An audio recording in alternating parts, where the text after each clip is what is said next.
Hi, my name's Irrelevant, and if you haven't already noticed, I've been building a shed. At the time of this filming, actually, the ESA inspector has come and gone for the final inspection, and of course I've passed with flying colors. As consistent with the last time I met up with ESA, the reaction I got was pretty much they took one look at my work and figured, yeah, this guy knows what he's doing. So, not to fault them, but they didn't look too hard at my work, but well enough that they did point out a few flaws in the rough in, and I since corrected them. So, assuming I didn't already make an appropriate introduction for this, I'm gonna show you me wiring this shed.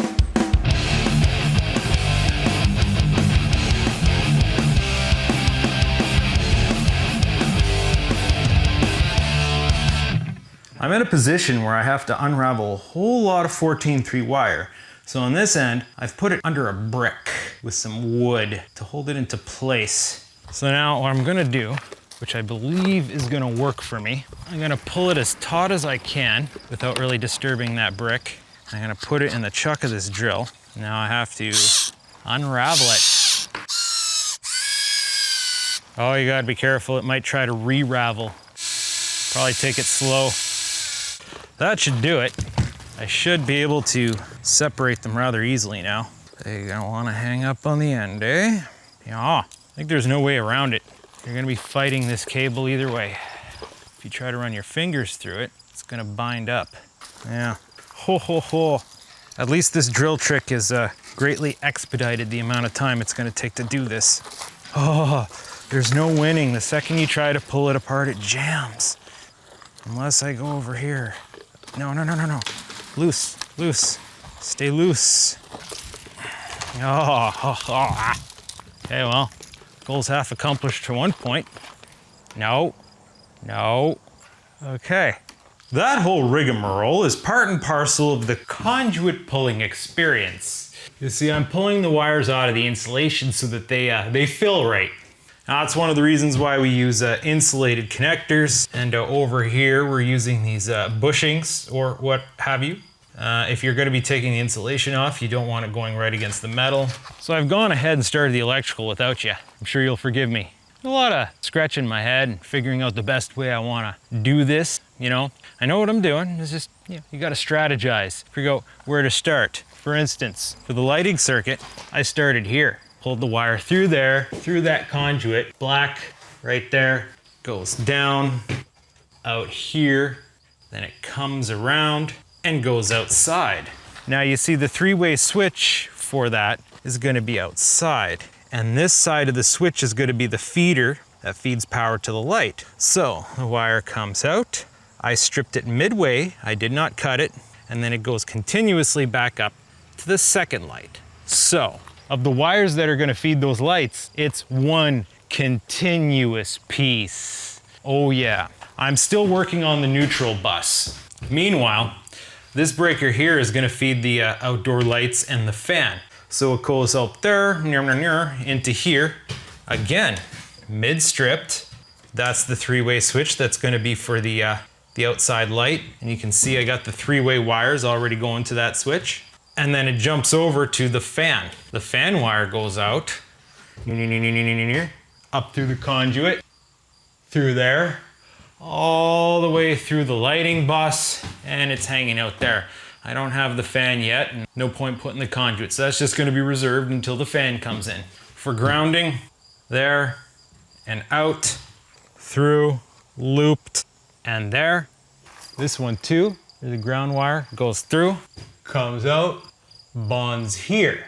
Now, the wonderful thing about conduit is it's all metal. It is the ground. So assuming you have a solid connection, you don't need to worry too much about running a ground wire. The only problem is this thing is isolated, so I had to run a wire to it. Same with the lighting. You'll see that ground wire is also continuous. It loops through the lug screw, and then it comes through and it hits all the lights. Now, remember what I said. All these connections here are solidly to the box. So anything on this box is grounded until you get to here. One, it's painted, and two, it's loose. It's hard to see, but if you gave it a wiggle, that would pull right off. So as far as I'm concerned, that's where the ground bond ends. And so then I have to run a wire manually throughout all the lights. And then of course to the fan.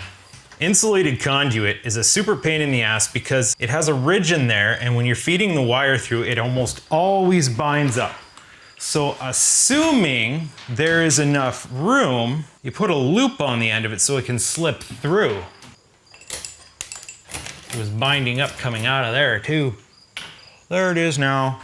So for my ultra super duper special loop-de-doop-de technique, we find where we want to strip the wire, and then we graze it with a hook knife. You might have a fun time trying to do this with a normal utility knife. I guess you can, but... And then we have to score it around. Just score it around, and then chances are you can rip it right off. Now you have a continuous piece of wire you can tap off of, and you don't need a moret.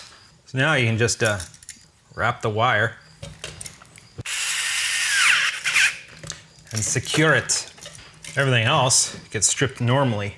The primary light is red. It'd be nice when everything goes back to back wiring, or not back, goes to back wiring. Make sure you wrap the wire in the direction that the screw will spin. There you go. 2 circuits off, 1 wire. Ta-da! Ta-da! Ta-da!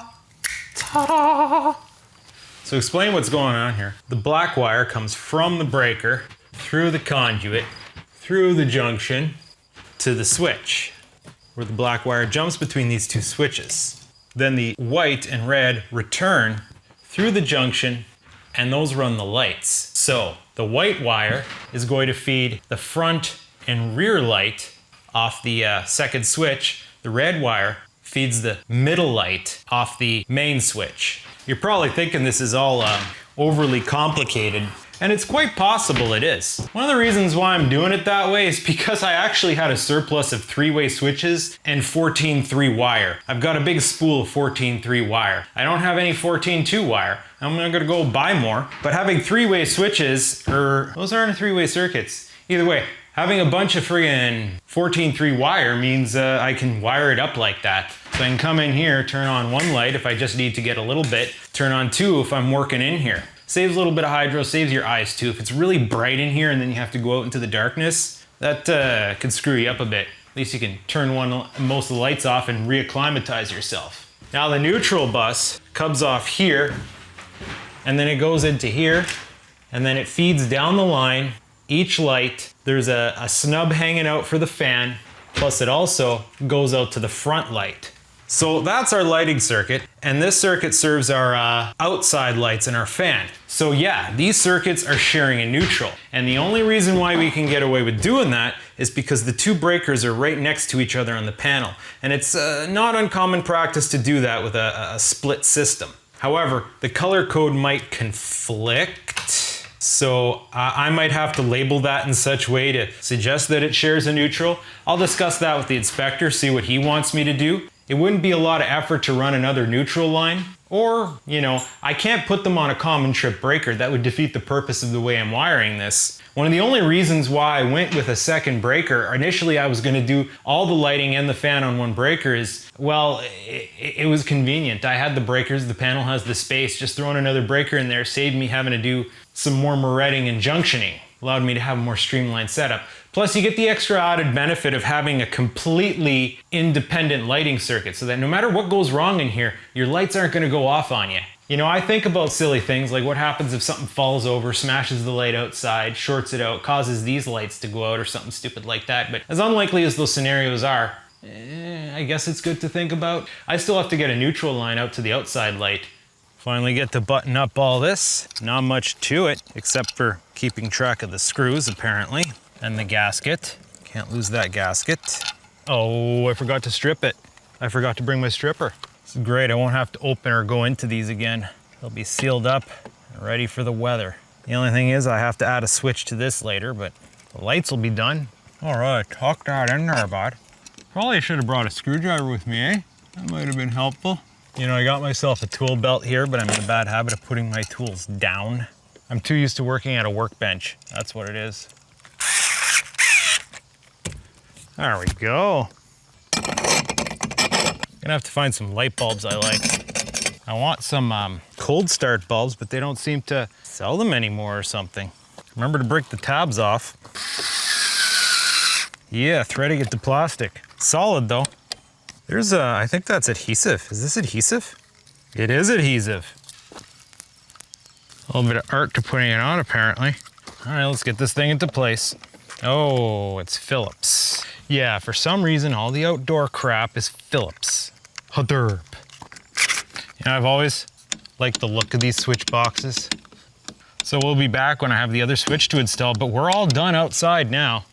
Nice.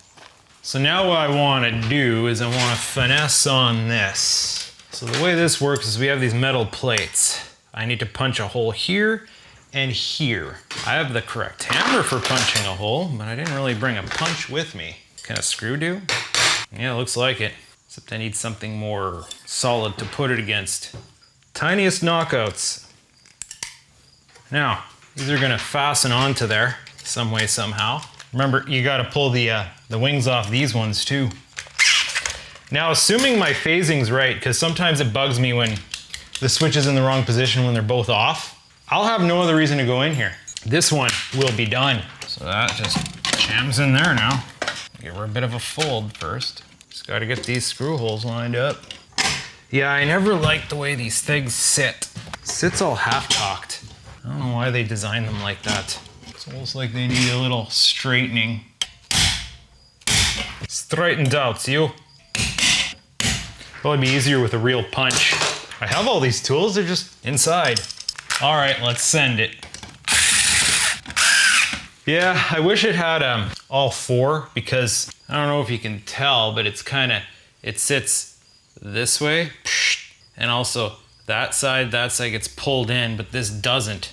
So I don't like the way they sit, but that's about as good as that gets really. So, and it's convenient. At the end of the day, you have a hard metal box here protecting all your works. So that will turn on the fan when I have a fan, and that will three-way the outdoor light. That's done. And I scratched the paint on my nice box. How disappointing is that? Let's go do the other switch too, shall we? This one might actually bother me enough. So again, for these kinds of setups, you gotta break the wings off. If it lets you, oh boy. They do come off. It's just trolling. This Eaton one has an extended wing. Like the whole top part here has to come off. There we go. There are these adapter plates. I have one here. You can like mount the screws into these things. With these ones, you can put a normal dual gang plate over top. But their warpage factor is even worse. Yeah. Forget these things. Punching out the little punch outs once again. Ow! Pinched myself. Straightening this out. Now let's fit those on there. Now learning from the last one, straightening those out a bit better. Wonder if it'll sit nicer. Yeah, a little bit. Nah, it's still stupid.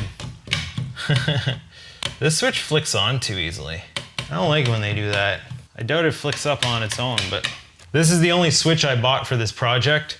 An illuminated one so you can see it in the dark if like I pop in here at night. Otherwise, every other switch I already had on file. I had to buy receptacles though. The lighting circuit is pretty much completely done. I don't think I have any reason to come into this junction anymore. And this junction is just connecting stuff together. There's not a single moray in there. Or sorry, wire nut. Something quick and easy because it's like right there is the outdoor plug because it's right here. It's already in there ready to go. And again, hook knife right down the middle. So if I remember correctly, that's the main. This will be heat. This will be outside. And that's gonna be the welding plug. So that's gonna be outside right there. There's some neutrals right here. Bam, easy peasy. That's a 20 gauge and my strippers are calibrated to 14. So I need to be a little bit more gentle or else it'll bite into the wire itself. Probably can't see specifically what I'm doing. Tying in neutral. Now, where do I want to bring the ground wire? This isn't the sexiest box assembly. Some guys out there are really artistic in how they do it. I will use logic and wire the cables in ways that make sense, but it'll still be pretty, you know, straightforward. Nice. Now I just have to bring the black up to where it goes. They have to tuck down into this corner because there's a cover panel that goes over this section. This is a service entrance panel, so it's kind of designed a bit differently than a typical sub panel. And 20 ampere. Yeah.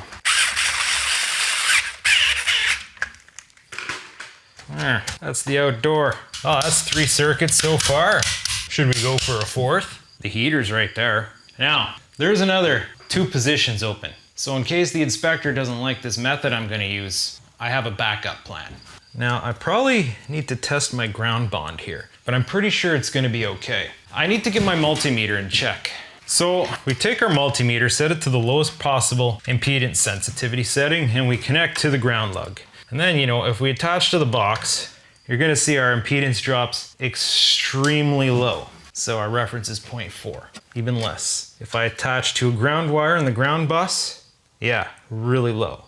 Anything that's fresh steel component, I'm not worried about it. If I attach to this, I should get very low. That's what we're testing for, whether or not I should run a ground to this. Theoretically, it should be grounded, so if I jam it in the hole, there it is, 1. So how about the ground lug on this box? Yeah, we have a good ground bond here, so I'm not gonna bother running a ground wire. If the inspector asks for it, I'll put one in. So separating that ground wire, I'm gonna start feeding these lines up here. Then I'm gonna take this guy, I'm gonna feed it all the way into the box. Now we're gonna strip her down. Nice little nubbins for the breaker. Now size it up. Now we're gonna do our color coding. There's this weird paint marker that I got. You put the wire through it and it turns it into a red wire, just like that. That's kind of nice, but I bet you it'll get all over my hands now. You know what? I'm gonna color code this entire wire in one shot because that looks nice. Looks like it dries pretty fast and goes on pretty thick. Still not gonna excuse me from getting a paper towel. Yeah, this stuff literally is fast drying paint. It was on my hands for just seconds and a little bit sticky too. So we need to estimate where this is gonna go. Yeah, right about there. So we're gonna have a center point right around here.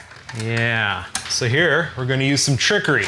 Once again, I'm gonna use my mid-strip trick. Peel that off, ta-da, ta-da. So now we need to directly fold these in half and squeeze them firmly together like that. So the idea is I want one continuous run, but 12 is hard to work with.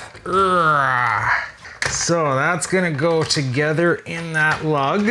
You see, code dictates you can only put 1 wire in a lug like that. You can't put 2.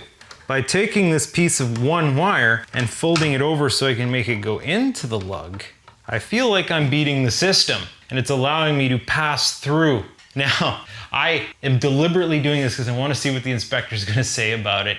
But again, I have 2 more open positions. I have another 20 amp breaker. If he doesn't like it, I'll be able to put that and the heater on a separate breaker. But technically, to code, this isn't wrong. Let's pull our red wire down through. Blood red wire. Now we got to get the same thing to go down with the black. So ergonomically put that in there. Yeah, that looks good. I got to clear the plug that's going to go in, which I thought I had in stock, but I do not. Now, pull this wire down, tuck it, make it look nice. Then down here, snippy snappy. Now where's our component? Right here. No back wiring, it's a wraparound. So we'll make them a little bit longer. Gonna take that ground lug and secure it down. Now, there's no real, I guess, yeah, that's 20 amp 250. That's the right kind of receptacle. There's no real bias here. They put a silver lug. That's different. They never put a silver lug. Usually it's 2 brass lugs. Loops that around the more different back way. Slip that on there. Oh, need to part the C's a little bit before this one will slip on there. All right, this thing's ready to go in there. Get a fold and 12 gauge, man, I tell ya. You love the idea of having a 20 amp circuit, but The stuff is stiff.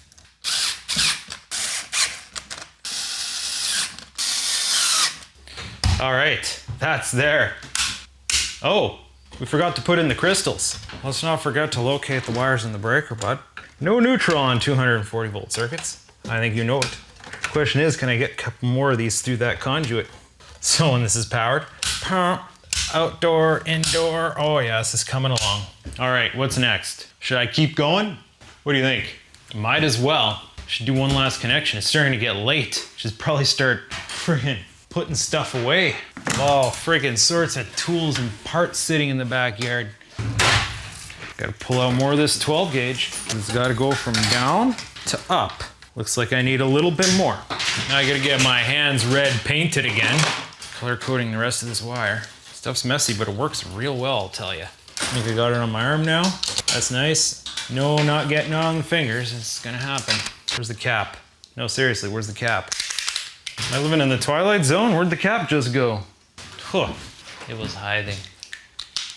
So, same story as the lighting.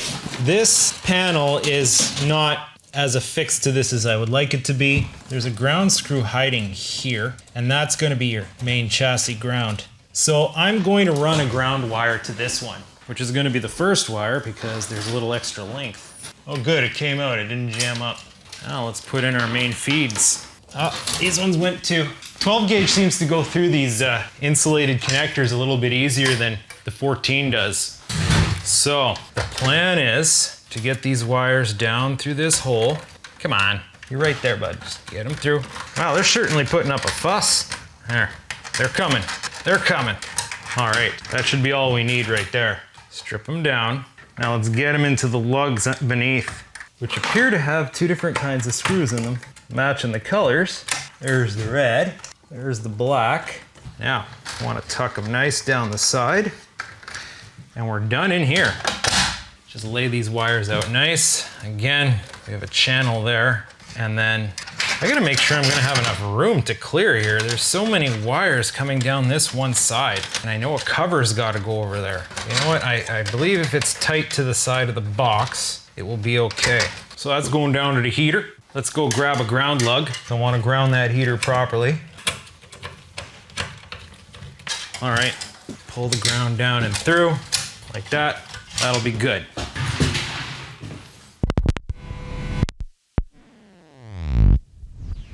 Down heater world. We shouldn't need much more than this. We're done with this spool. There's no more 20 gauge going on in here. That is a weird place to put a ground screw. Oh, you know what it is? That stupid screw's on backwards. That's what's going on here. I'm actually not too stoked on this ground lug, to be honest. It'll do.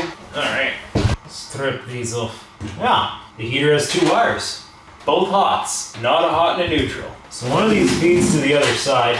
Usually there's a bias on which you do, if one's a hot and one's a neutral, depending on how the switching is. We have the thermal fuse here, and then the thermostat's on the other side. They're both hot, so I don't think it really matters too much.